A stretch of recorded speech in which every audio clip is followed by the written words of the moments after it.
Hello,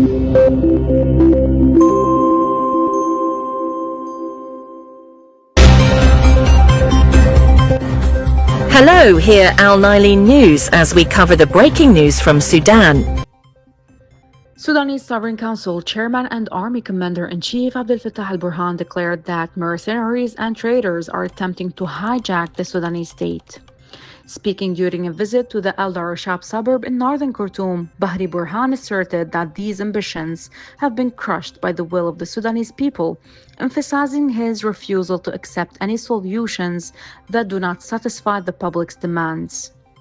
The Sudanese government has consistently maintained that any permanent settlements hinges on a peace plan requiring that rapid support forces, militias, RSF to fully disarm and vacate civilian areas.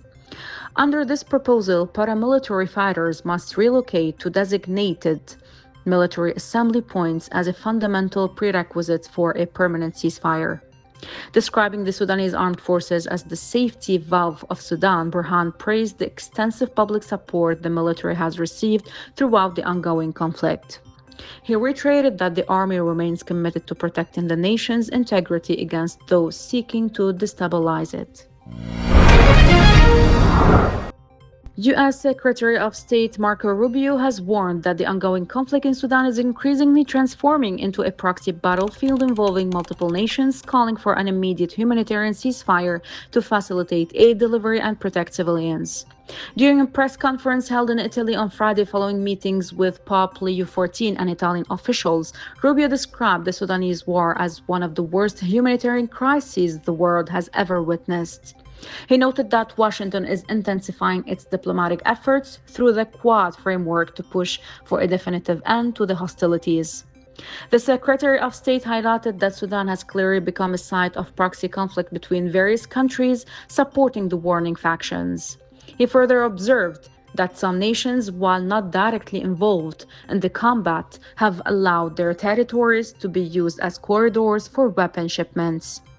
Emphasizing that the war must end, Rubio stressed that the path to peace lies in international pressure. He urged the countries supporting the various factions to exercise their influence to drive the parties toward a negotiated settlement and a comprehensive peace agreement.